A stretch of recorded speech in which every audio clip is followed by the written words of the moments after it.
Setelah kematian Dajjal sebagai fitnah dan tanda-tanda kiamat besar di akhir zaman kelak, maka akan muncul lagi tanda-tanda kiamat besar di akhir zaman berupa kaum yang tidak bisa diperangi oleh manusia, termasuk Nabi Isa alaihissalam dan pasukan muslim. Mereka sangat beringas dan anarkis, hingga kelak akan membantai semua manusia dan makhluk hidup yang mereka temui. Lalu bagaimanakah caranya agar Nabi Isa serta umat manusia bisa selamat dari mereka, dan bagaimanakah caranya agar mereka bisa dikalahkan? Mari kita bahas tuntas kisahnya di video kali ini. Karena durasinya cukup panjang, jangan lupa ambil dulu persediaan snackmu, dan mari kita bercerita.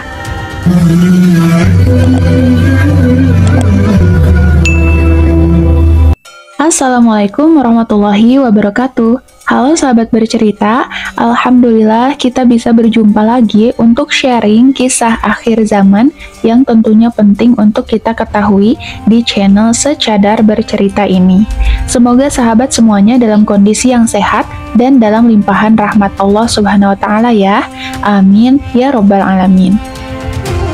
Sahabat bercerita, setelah kemenangan Nabi Isa alaihissalam dan pasukan muslimin dengan kematian Dajjal yang telah kita bahas tuntas pada video sebelumnya, bahkan hingga 2 part, maka kejadian akhir zaman yang selanjutnya adalah munculnya kaum yang tidak bisa diperangi oleh manusia, bahkan Nabi Isa sekalipun, yaitu Ya'juj dan Ma'juj.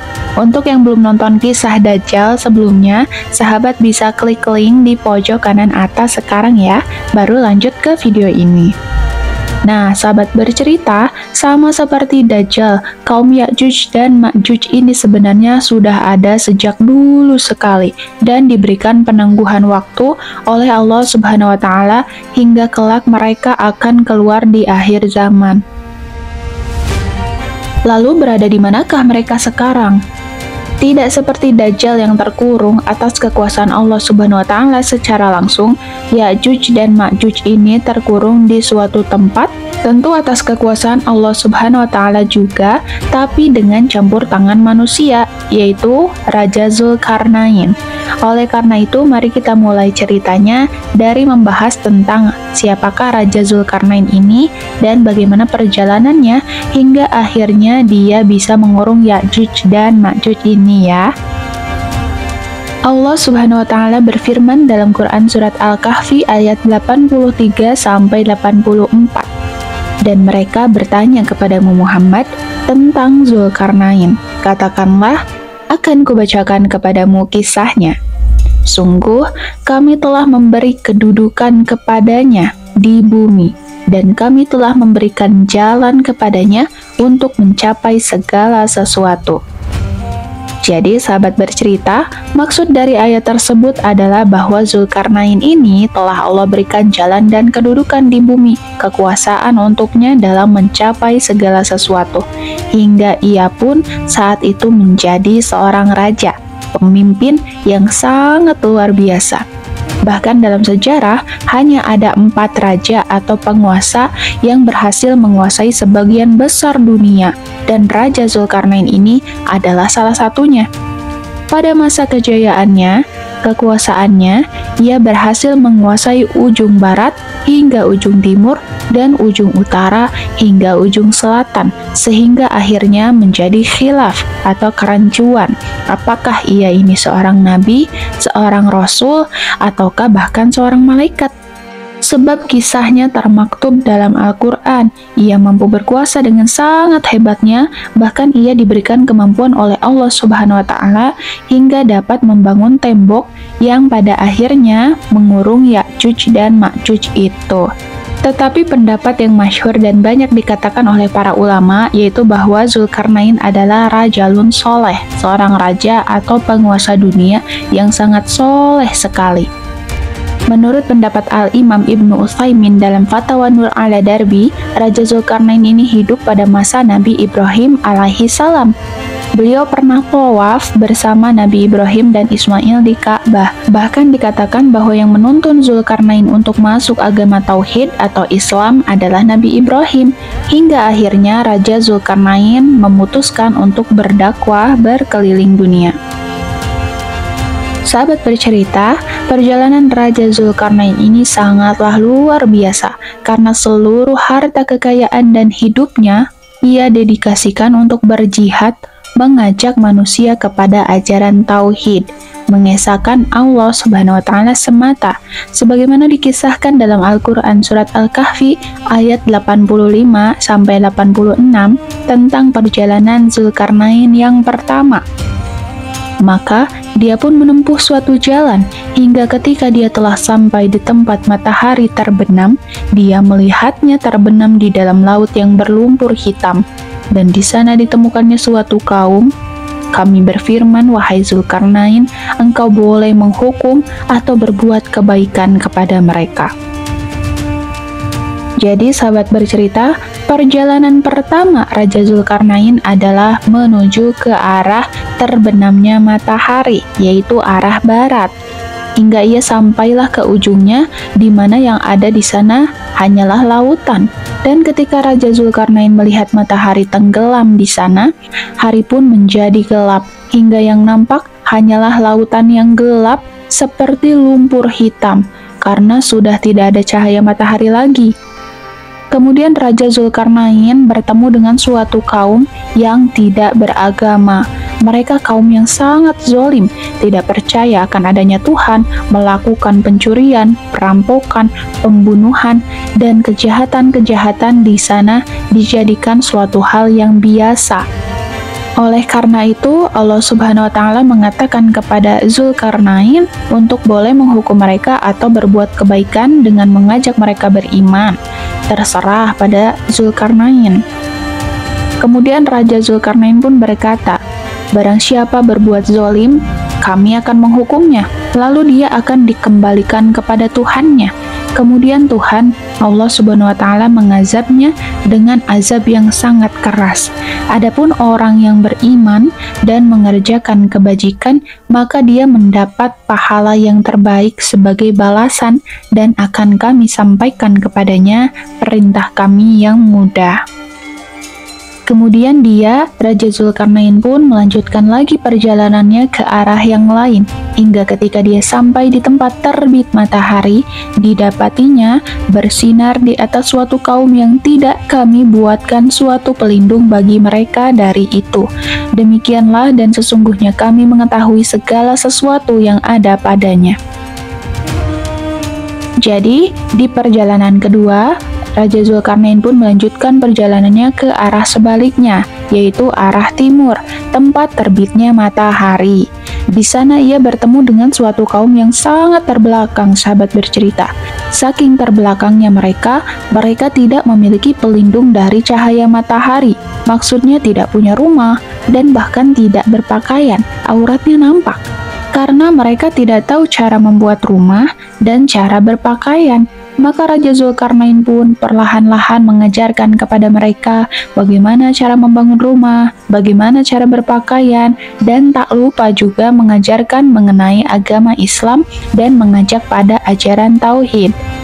Akhirnya, mereka pun beriman kepada Allah Subhanahu wa taala atas seruan dakwah dari Raja Zulkarnain. Kemudian Zulkarnain kembali menempuh jalan yang lain lagi, hingga ketika dia sampai di antara dua gunung, didapatinya di belakang kedua gunung itu suatu kaum yang hampir tidak memahami pembicaraan. Mereka berkata, wahai Zulkarnain, sungguh Ya'juj dan Ma'juj itu sekelompok manusia yang berbuat kerusakan di bumi. Maka bolehkah kami membayarmu imbalan agar engkau membuatkan dinding penghalang antara kami dan mereka? Jadi sahabat bercerita, di perjalanan ketiga, Raja Zulkarnain memilih jalan selanjutnya hingga sampailah dia di antara dua gunung yang tinggi dan besar. Dan di belakang kedua gunung itu, dia menjumpai suatu kaum yang hampir-hampir saja tidak dapat memahami pembicaraan. Bahasanya beda, sulit dimengerti. Namun qadarullah, Raja Zulkarnain dapat memahami apa yang mereka inginkan, apa yang mereka katakan, yang mana mereka bercerita bahwa pada waktu-waktu tertentu mereka ini didatangi oleh kaum yang bernama Ya'juj dan Ma'juj.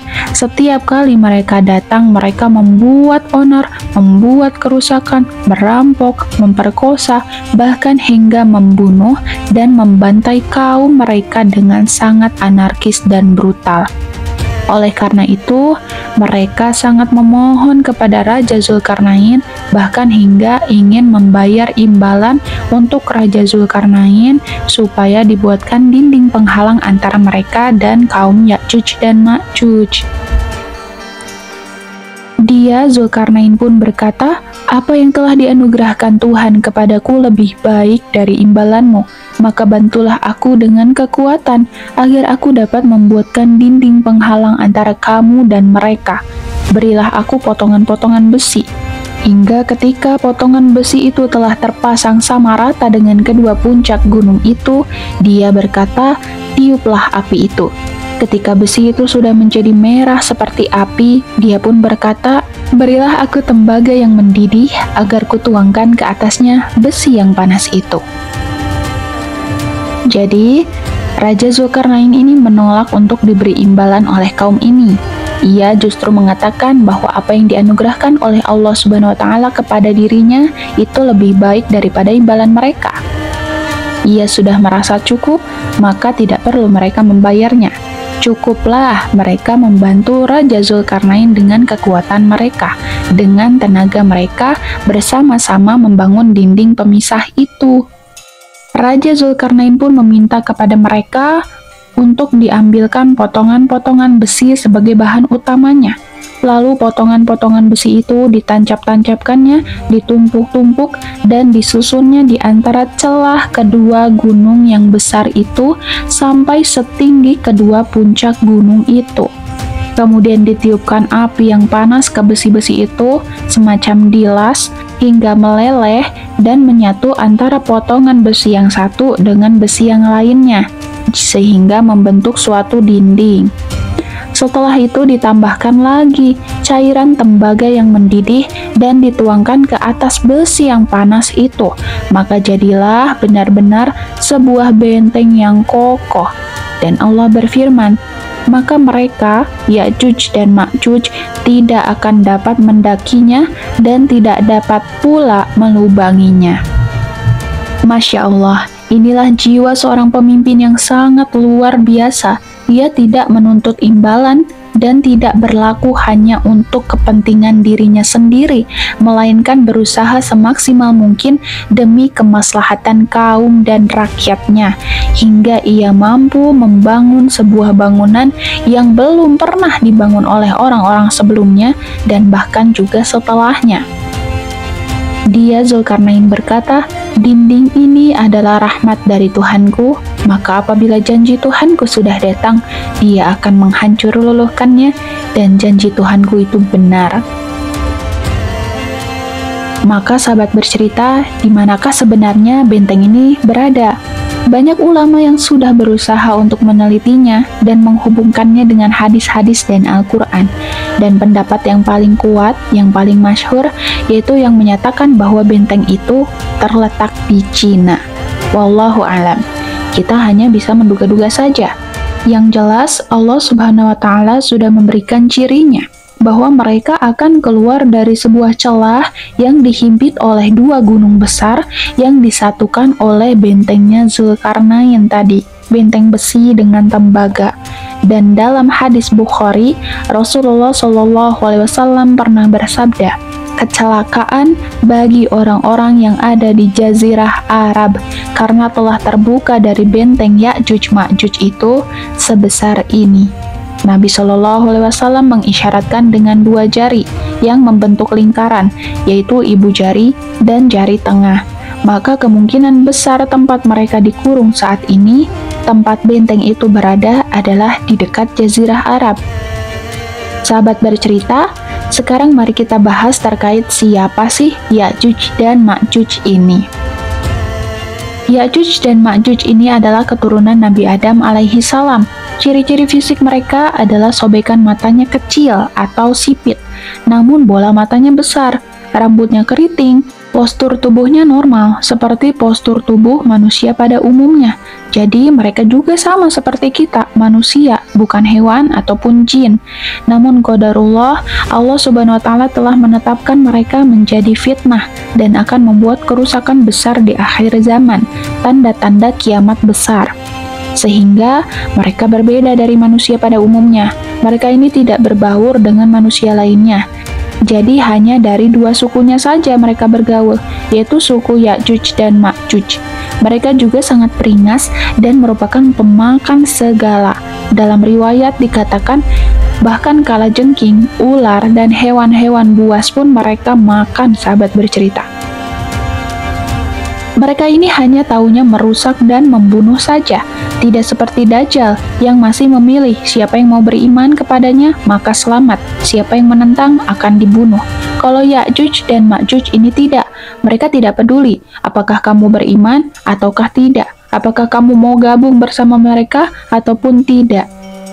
Semua yang mereka temui yang bukan kaum mereka, yang tidak sama dengan mereka, maka mereka akan bunuh. Maka semua hewan yang ia temui akan ia bunuh, semua manusia yang mereka temui akan dibunuh, bahkan bukan hanya membunuh, mereka juga memakan manusia yang mereka bunuh, atau kita sebutnya kanibal. Terbayangkan sahabat bercerita betapa mengerikannya mereka ini. Dan juga jumlah mereka ini sangat banyak. Oleh karena itu Allah Subhanahu wa taala berfirman kepada Nabi Isa alaihissalam, "Wahai Isa, sesungguhnya aku telah mengeluarkan hamba-hambaku, tidak ada seorang pun dapat mengalahkannya." Jadi, Nabi Isa pun kelak tidak dapat mengalahkan mereka. Sahabat bercerita, saat ini Ya'juj dan Ma'juj belum keluar dan masih terkurung di dalam benteng yang dibuat oleh Raja Zulkarnain. Setiap harinya, mereka selalu berusaha keras untuk melubangi dan menghancurkan benteng itu sekuat tenaga dan dengan segala peralatan yang mereka punya. Mereka ingin keluar dari sana. Setiap pagi, pemimpin mereka akan memimpin mereka mendekati tembok itu untuk bekerja keras melubangi benteng tersebut, hingga akhirnya terjebol sebesar lubang kecil. Maka di sore hari, setelah mereka capek, pemimpinnya pun akan berkata, "Mari kita lanjutkan besok pagi." Mereka pun pulang untuk istirahat. Keesokan harinya, ternyata lubang itu telah Allah tutup kembali, seakan-akan tidak pernah mereka lubangi, rapat kembali, hingga nyaris mereka menyerah untuk keluar dari sana.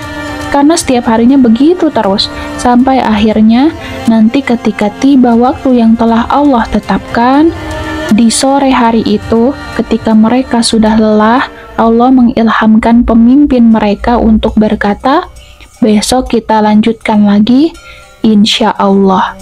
Maka seketika itu juga benteng itu runtuh, hancur luluh. Mereka pun langsung berlarian keluar, berhamburan dengan cepatnya dari balik benteng itu. Allah Subhanahu wa taala berfirman dalam Quran surat Al-Anbiya ayat 96, "Hingga apabila tembok Ya'juj dan Ma'juj dibukakan dan mereka turun dengan cepat dari seluruh tempat yang tinggi." Sahabat bercerita, saking banyaknya jumlah mereka, entah jutaan, entah miliaran, ketika mereka turun dari gunung itu, seluruh gunung itu dipenuhi oleh mereka, berhamburan dengan cepatnya. Bayangkan, gunung itu bukan 10 atau 20 meter saja, tapi sangat tinggi, ribuan meter. Dan ketika mereka turun dari atas hingga bawah, gunung itu dipenuhi oleh mereka. Bahkan ketika mereka turun dengan cepatnya dari gunung itu, mereka akan melintasi Palestina, kemudian akan singgah sebentar untuk minum di Danau Tiberias, mulai dari kelompok yang pertama sampai kelompok yang kedua. Dan ketika sampai kelompok-kelompok yang terakhir dari kaum mereka, yang sampainya paling terakhir, itu sudah tidak kebagian lagi air untuk minum. Habis, ludes sahabat bercerita. Mereka yang kelompok terakhir sampai berkata, "Di danau ini dulu pernah ada airnya. karena mereka sangka danaunya itu surut akibat zaman, bukan karena diminum oleh kelompok yang lebih dulu sampai daripada mereka. Padahal sahabat bercerita, saat ini Danau Tiberias ini bisa dipakai untuk menghidupi jutaan orang, dan kelak ketika mereka minum dari sana, airnya akan habis seketika, bahkan gak kebagian semua. Nauzubillahi min dzalik. Allah Subhanahu wa Ta'ala pun berfirman kepada Nabi Isa, "Maka selamatkanlah dirimu dan kumpulkanlah hamba-hambaku ke Gunung Tur." Gunung Tur ini di Palestina ya, sahabat bercerita. Dan tentunya yang saat itu bisa ikut melarikan diri dengan Nabi Isa hanyalah orang-orang yang terjangkau saja, yang dekat di sekitar Palestina itu. Karena bumi ini kan terlalu luas. Maka mereka yang tidak sempat ikut bersama Nabi Isa ke Gunung Tur pun akan dibunuh semuanya oleh Ya'juj dan Ma'juj ini. Bumi ini akan dipenuhi oleh keturunan Ya'juj dan Ma'juj. Mereka akan berkeliling dunia, merusak, membunuh semua makhluk yang mereka temui. Dalam riwayat dikatakan, hingga akhirnya mereka sampai ke Gunung Al-Khamr, yaitu Gunung Baitul Maqdis. Lalu mereka berkata, "Kita telah membunuh orang-orang yang ada di bumi semuanya. Marilah kita bunuh makhluk yang ada di langit." Lalu mereka pun mengarahkan panah-panah mereka ke atas langit dan melesatkan anak-anak panah mereka ke langit. Lalu Allah mengembalikan panah-panah mereka yang sudah dilumuri darah sebagai fitnah agar mereka mengira bahwa mereka telah menang, mereka telah membunuh semuanya yang ada di bumi dan juga yang ada di langit. Hingga mereka pun berkata, "Kita telah mengalahkan penghuni bumi dan telah mengungguli kekuatan dan ketinggian orang-orang yang ada di langit." Bumi telah dipenuhi oleh Ya'juj Ma'juj, dan Nabi Isa beserta kaum muslimin yang ikut bersamanya di Gunung Tur terkepung di sana. Maka Nabi Isa pun berdoa kepada Allah agar memusnahkan mereka. Lalu Allah pun mengutus ulat-ulat pada leher mereka semacam hama, dan seketika itu mereka pun semua mati serentak bagaikan satu jiwa yang mati. Setelah itu, Nabi Isa dan para sahabatnya pun turun dari gunung, dan ternyata mereka tidak mendapati satu jengkal pun di bumi ini, kecuali penuh dengan bau busuk dan bangkai mereka. Maka Nabi Isa dan kaum muslimin pun berdoa kepada Allah agar menghilangkan jasad-jasad mereka. Allah Subhanahu wa Ta'ala pun mengabulkan doa mereka dan mengutus sekelompok burung yang lehernya panjang bagaikan leher unta. Pelatuknya besar dan mampu mengangkat jasad-jasad dari Ya'juj Ma'juj ini.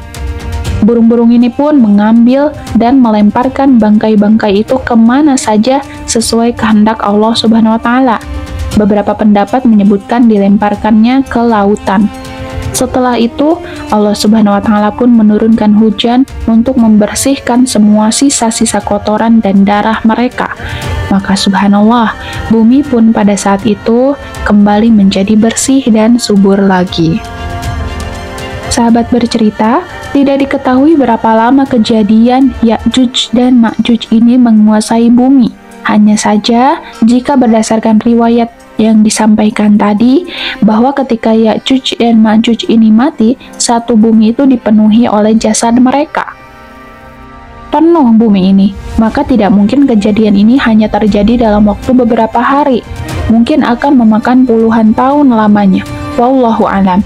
Setelah itu, dikatakan Nabiullah Isa alaihi salam pun akan memimpin lagi di bumi hingga beliau wafat.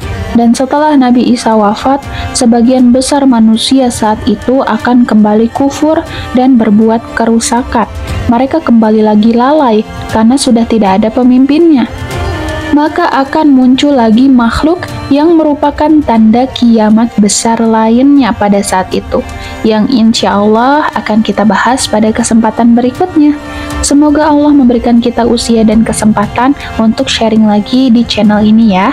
Terima kasih untuk yang sudah nonton sampai akhir.